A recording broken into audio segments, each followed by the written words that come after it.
بسم الله الرحمن الرحيم. الحمد لله الذي أنزل على عبده الكتاب ولم يجعل له عوجا قيما لينذر بأسا شديدا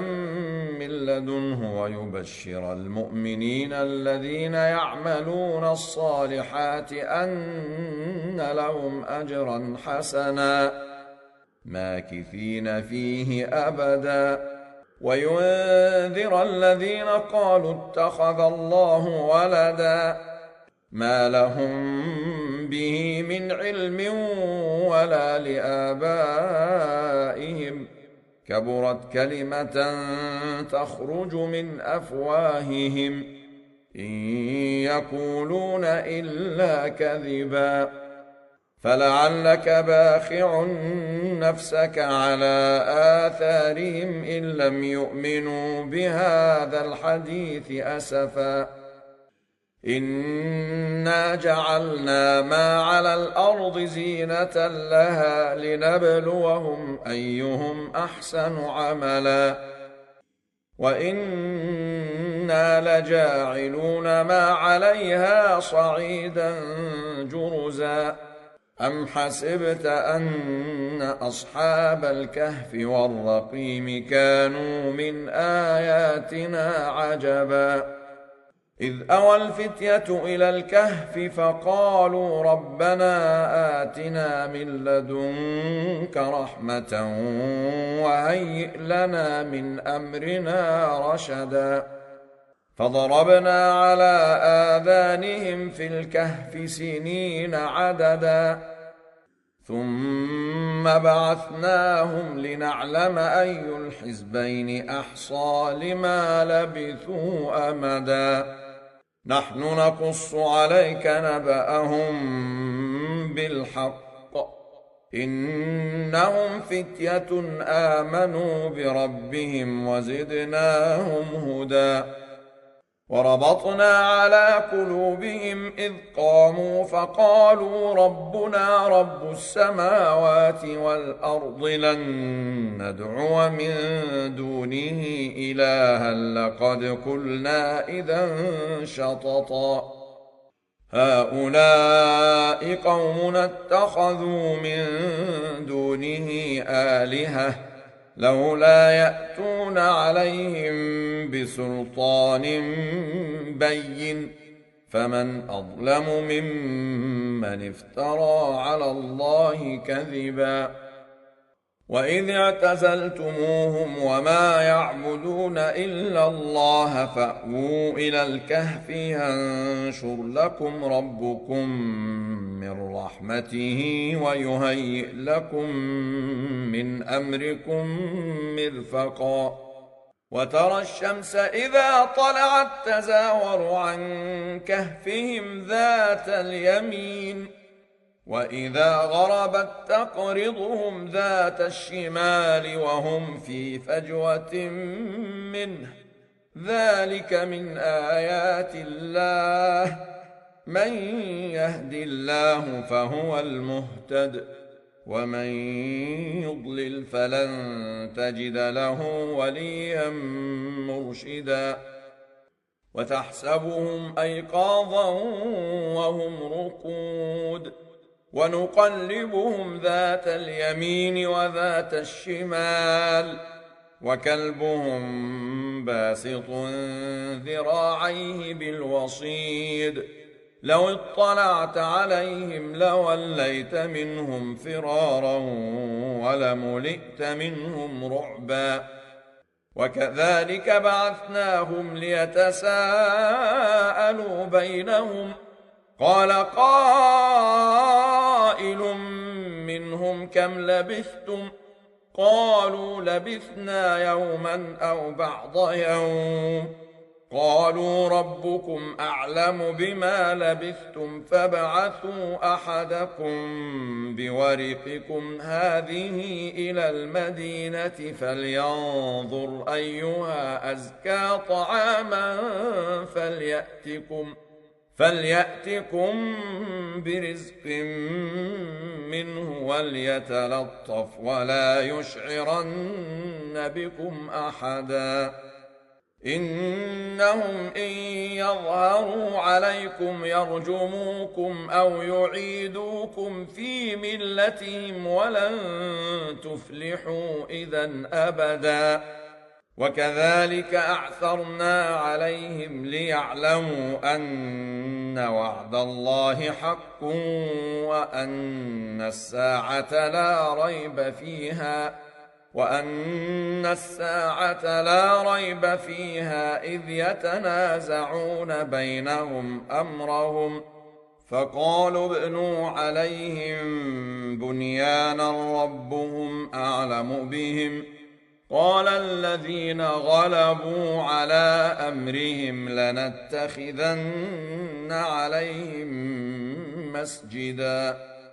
سيقولون ثلاثة رابعهم كلبهم ويقولون خمسة سادسهم كلبهم رجما بالغيب ويقولون سبعة وثامنهم كلبهم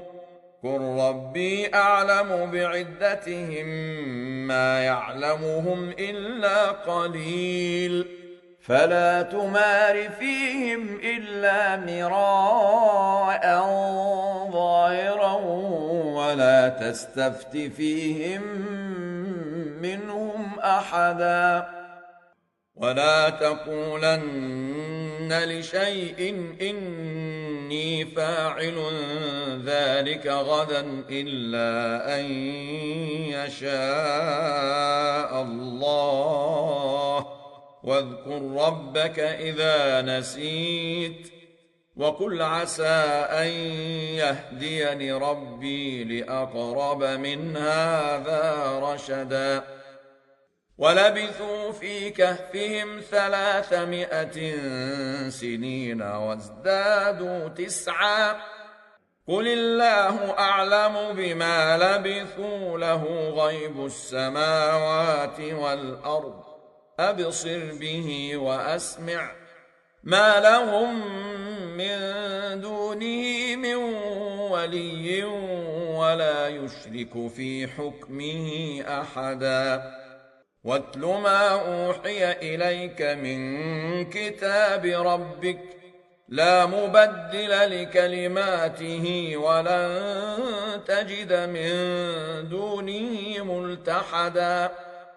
واصبر نفسك مع الذين يدعون ربهم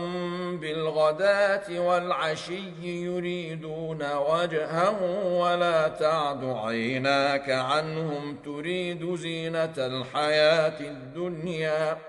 ولا تطع من أغفلنا قلبه عن ذكرنا واتبع هواه وكان أمره فرطا وقل الحق من ربكم فمن شاء فليؤمن ومن شاء فليكفر إنا أعتدنا للظالمين نارا أحاط بهم سرادقها وإن يستغيثوا يغاثوا بماء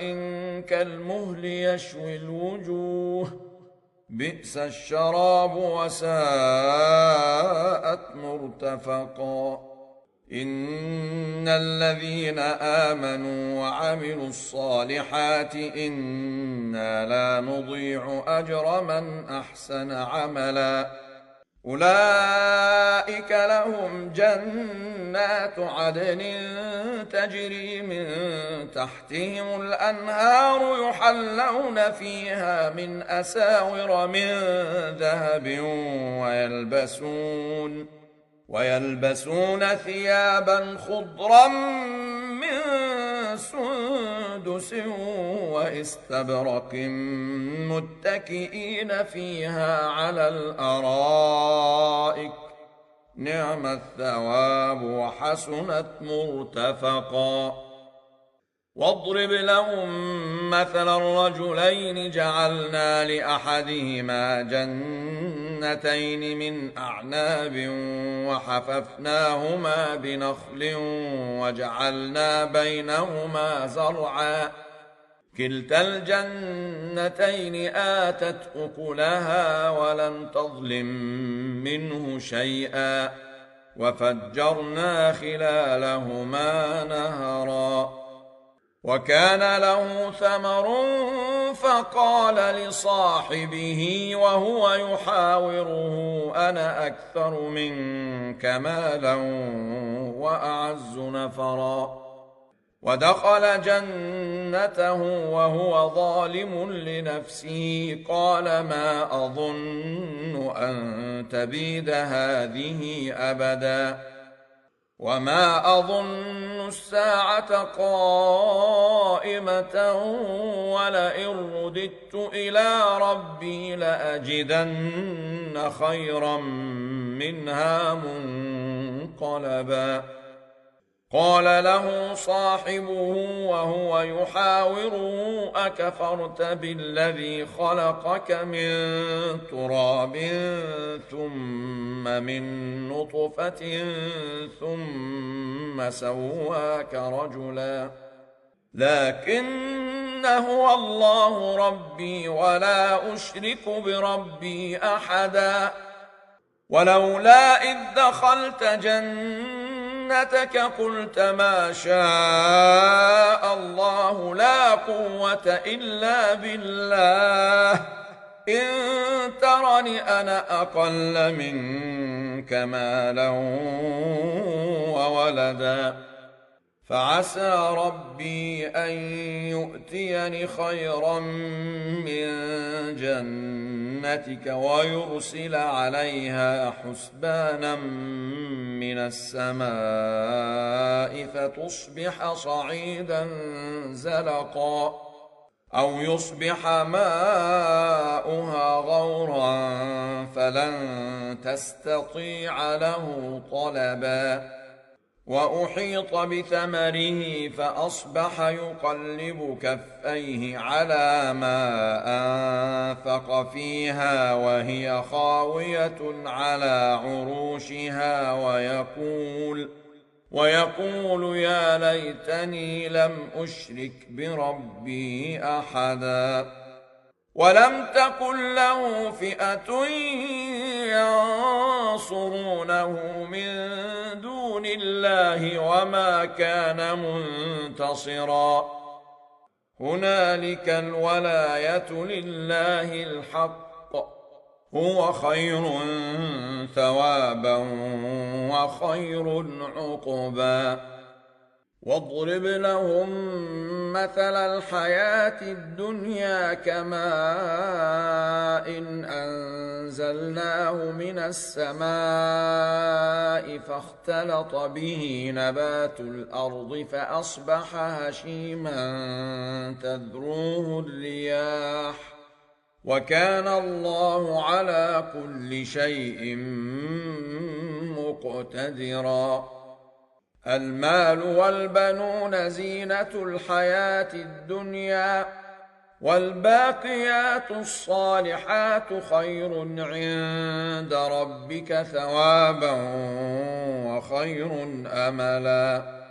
ويوم نسير الجبال وترى الأرض بارزة وحشرناهم فلم نغادر منهم أحدا وعرضوا على ربك صفا لقد جئتمونا كما خلقناكم أول مرة بل زعمتم أن لن نجعل لكم موعدا ووضع الكتاب فترى المجرمين مشفقين مما فيه ويقولون يا ويلتنا ما لهذا الكتاب لا يغادر صغيرة ولا كبيرة إلا أحصاها ووجدوا ما عملوا حاضرا ولا يظلم ربك أحدا وإذ قلنا للملائكة اسجدوا لآدم فسجدوا إلا إبليس كان من الجن ففسق عن أمر ربه أفتتخذونه وذريته أولياء من دوني وهم لكم عدو بئس للظالمين بدلا ما أشهدتهم خلق السماوات والأرض ولا خلق أنفسهم وما كنت متخذ المضلين عضدا ويوم يقول نادوا شركائي الذين زعمتم فدعوهم فلم يستجيبوا لهم وجعلنا بينهم موبقا ورأى المجرمون النار فظنوا أنهم مواقعوها ولم يجدوا عنها مصرفا ولقد صرفنا في هذا القرآن للناس من كل مثل وكان الإنسان أكثر شيء جدلا وما منع الناس أن يؤمنوا إذ جاءهم الهدى ويستغفروا ربهم إلا أن تأتيهم سنة الأولين أو يأتيهم العذاب قبلا وما نرسل المرسلين إلا مبشرين ومنذرين ويجادل الذين كفروا بالباطل ليدحضوا به الحق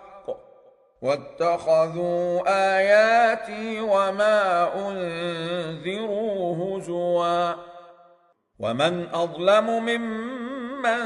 ذكر بآيات ربه فأعرض عنها ونسي ما قدمت يداه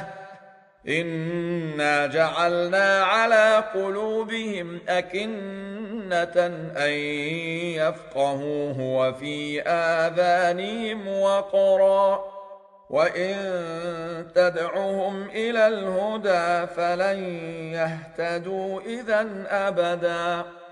وربك الغفور ذو الرحمة لو يؤاخذهم بما كسبوا لعجل لهم العذاب بل لهم موعد لن يجدوا من دونه موئلا وتلك القرى أهلكناهم لما ظلموا وجعلنا لمهلكهم موعدا وإذ قال موسى لفتاه لا أبرح حتى أبلغ مجمع البحرين أو أمضي حقبا فلما بلغا مجمع بينهما نسيا حوتهما فاتخذ سبيله في البحر سربا فلما جاوزا قال لفتاه آتنا غداءنا لقد لقينا من سفرنا هذا نصبا قال أرأيت إذ أوينا إلى الصخرة فإني نسيت الحوت وما أنسانيه إلا الشيطان أن أذكره واتخذ سبيله في البحر عجبا قال ذلك ما كنا نبغ فارتدا على آثارهما قصصا فوجدا عبدا من عبادنا آتيناه رحمة من عندنا وعلمناه من لدنا علما قال له موسى هل أتبعك على أن تعلمني مما علمت رشدا قال إنك لن تستطيع معي صبرا وكيف تصبر على ما لم تحط به خبرا قال ستجدني إن شاء الله صابرا ولا أعصي لك أمرا قال فإن اتبعتني فلا تسألني عن شيء حتى أحدث لك منه ذكرا فانطلقا حتى إذا ركبا في السفينة خرقها قال أخرقتها لتغرق أهلها لقد جئت شيئا إمرا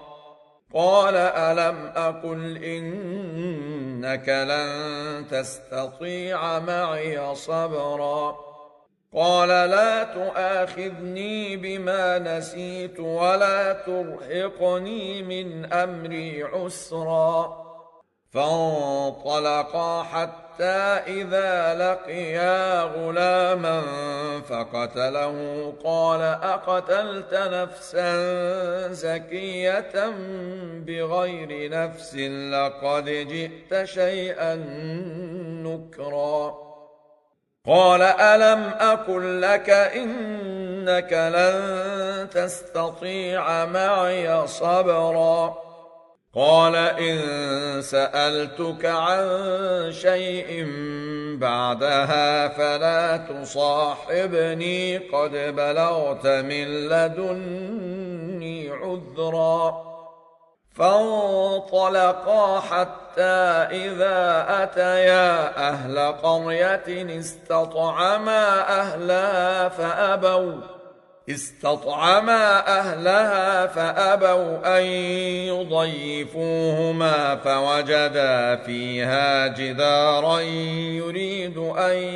ينقض فأقامه قال لو شئت لاتخذت عليه أجرا قال هذا فراق بيني وبينك سأنبئك بتأويل ما لم تستطع عليه صبرا أما السفينة فكانت لمساكين يعملون في البحر فأردت أن أعيبها وكان وراءهم ملك يأخذ كل سفينة غصبا وأما الغلام فكان أبواه مؤمنين فخشينا أن يرهقهما طغيانا وكفرا فأردنا أن يبدلهما ربهما خيرا منه زكاة وأقرب رحما وأما الجدار فكان لغلامين يتيمين في المدينة وكان تحته كنز لهما وكان أبوهما صالحا فأراد ربك أن يبلغا أشدهما ويستخرجا كنزهما رحمة من ربك وما فعلته عن أمري ذلك تأويل ما لم تسطع عليه صبرا ويسألونك عن ذي القرنين قل سأتلو عليكم منه ذكرا إنا مكنا له في الأرض وآتيناه من كل شيء سببا فأتبع سببا حتى إذا بلغ مغرب الشمس وجدها تغرب في عين حمئة ووجد عندها قوما قلنا يا ذا القرنين إما أن تعذب وإما أن تتخذ فيهم حسنا قال أما من ظلم فسوف نعذبه ثم يرد إلى ربه فيعذبه عذابا ذكرا. وأما من آمن وعمل صالحا فله جزاء الحسنى وسنقول له من أمرنا يسرا. ثم أتبع سببا حتى إذا بلغ مطلع الشمس وجدها تطلع على قوم لم نجعل لهم من دونها سترا. كذلك وقد أحطنا بما لديه خبرا. ثم أتبع سببا حتى إذا بلغ بين السدين وجد من دونهما قوما لا يكادون يفقهون قولا. قالوا يا ذا القرنين إن يأجوج ومأجوج مفسدون في الأرض فهل نجعل لك خرجا على أن تجعل بيننا وبينهم سدا. قال ما مكني فيه ربي خير فأعينوني بقوة أجعل بينكم وبينهم ردما. آتوني زبر الحديد حتى إذا ساوى بين الصدفين قال انفخوا حتى إذا جعله نارا قال آتوني أفرغ عليه قطرا. فما استطاعوا أن يظهروه وما استطاعوا له نقبا. قال هذا رحمة من ربي فإذا جاء وعد ربي جعله دكا وكان وعد ربي حقا. وتركنا بعضهم يومئذ يموج في بعض ونفخ في الصور فجمعناهم جمعا.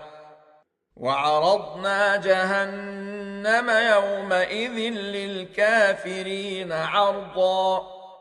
الذين كانت أعينهم في غطاء عن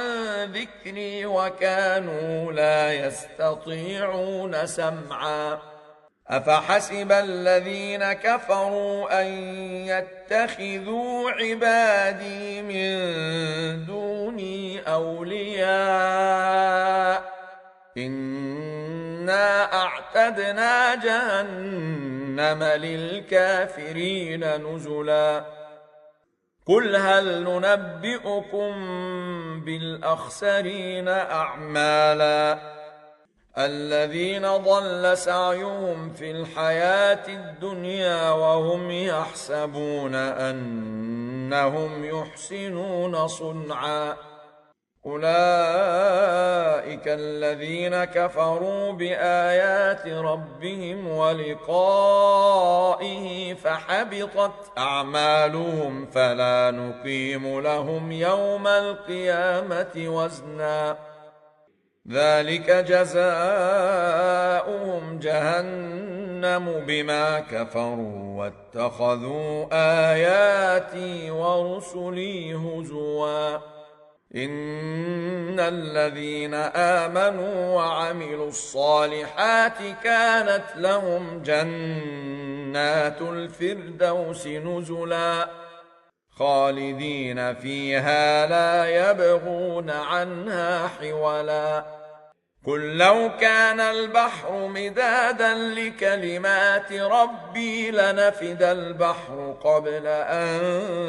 تنفد كلمات ربي ولو جئنا بمثله مددا. قل إنما أنا بشر مثلكم يوحى إلي أنما إلهكم إله واحد فمن كان يرجو لقاء ربه فليعمل عملا صالحا ولا يشرك بعبادة ربه أحدا.